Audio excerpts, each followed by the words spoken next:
They say the left hand, it drop mountains. They say the right hand, be slaying dragons. All right, guys, so y'all can say the day is going to be a momentous occasion. Like I said, for some reason, I don't know what it is. All these promoters in boxing, it seems like they weren't too satisfied with the 2025 they had, and they're all making good fights in January. And you can add this one to the list. And it's going to be a bit of a homecoming. You know, shout out to Germany. Shout out to all the Germans out there. I know I have good viewership out in Germany, so shout out to all the German people that watched True School Sports. You got Germany's very own heavyweight contender, you know, quite possibly the most dangerous man in heavyweight boxing right now.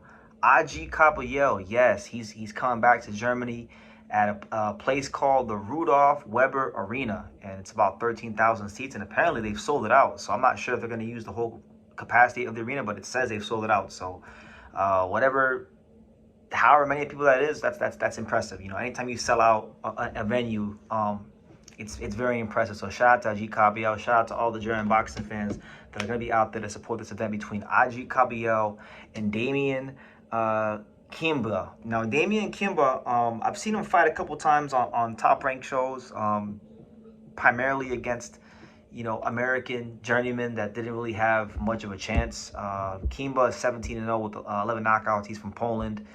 I've seen him fight Joey DeWaco. I've seen him fight Richard Lartey and Michael Coffey. In fact, I was there when he fought Michael Coffey, because I was on the undercard of Espinoza Robesi Ramirez in South Florida. But I wasn't really like impressed. You know, loads up on a bunch of shots. Not the best speed in the world. An okay puncher for the heavyweight division, but big lumbering guy. Big target. I think for a homecoming fight, he's actually the perfect guy for the job. I think Agit Kabayel should go in there, not just win against Damian, but beat the brakes off of him. Damian, respect to him, but from what I've seen in his career, I don't really like this matchup for him, if I'm just being honest. But to be fair, when it comes to Agit Kabayel, I don't like this matchup right now for a lot of guys, because this guy, Kabayel, is showing himself to be one of the most vicious body punchers in the entire sport of boxing, regardless of weight class. And I'm happy for him, because this is a guy that was floundering for a long time. You know, he couldn't get fights to really push his career forward. He couldn't get the investment to get his career over the line. And if any fighter in boxing has benefited from Turki Al-Sheikh's involvement in this sport, it has been him. So I respect Turki for allowing guys like this to have the chance to flourish. I think this is where Turki Al-Sheikh has been the most useful. So now you look at Kabayel, and he's right there. He's knocking on the door of a world title shot. He's a guy who's linked for very big fights. You know, as it stands right now, Agit Kabayel is your WBC interim champion, which means he's basically the mandatory for Usyk. And the way I see it, you know, Joseph Parker tested positive for cocaine. He's out of the way, right? I know Fabio Worley will probably get the Usyk fight, and he's a good fighter, but truth be told, when I look at the fighters who are the most dangerous to Oleksandr Usyk right now, I feel like Agit Kabayel is the most dangerous fighter to Oleksandr Usyk right now. Not Moses Itama, not Fabio Worley, not Pulev, the corpse of Pulev, not even my boy Filip Hrgovic. I think Agit Kabayel right now is the most dangerous guy to Usyk, because he's got a way about him. You know, is he the fastest? No. Does he hit the hardest? No. But man, he just knows how to fight. He knows how to close the distance on you. And when he gets up near that body, he just knows how to dig. He knows how to place his shots. He knows how to hit you in spots where your whole nervous system shuts down.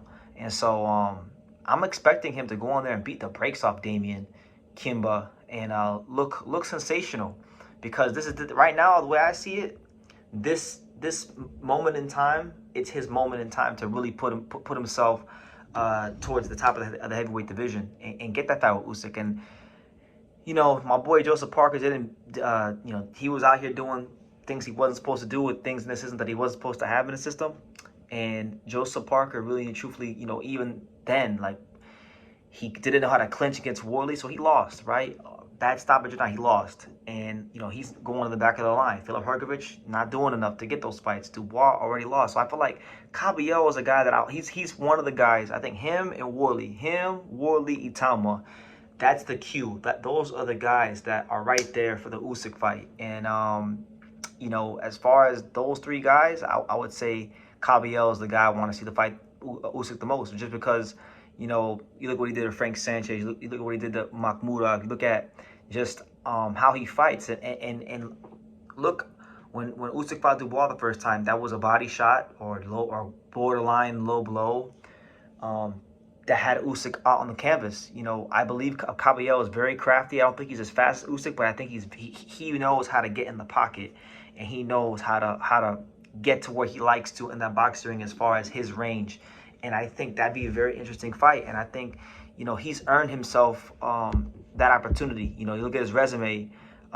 He's beaten a lot of guys that people don't want to fight. Like he beat Zhilei Zhang, right? Guys didn't want to fight Zhilei Zhang.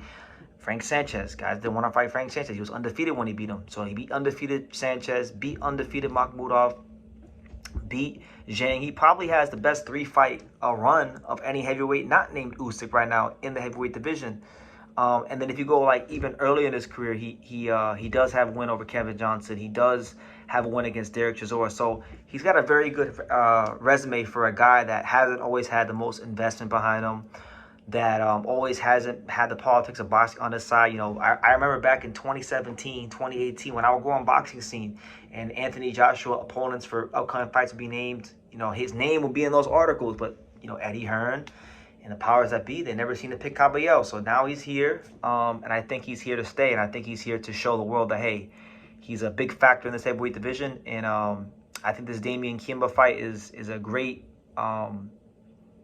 it's a great event for him in German boxing. Germany has a storied boxing history going all the way back to the days of Max Schmeling and even Golovkin when he was promoted out there by Universum and things like that. So I think Kabayel, has a great chance to revitalize the German boxing market, and good for him and good for the fine folks in Germany. But what do you guys think? Agit Kabayel sold out an arena in Germany. He's going to be fighting Damian Kimba from Poland, another undefeated guy. It'll actually be Kabayel's third undefeated fighter in his last 4 fights. So, I mean, what more do you want for the guy? Like, he's fighting undefeated guys.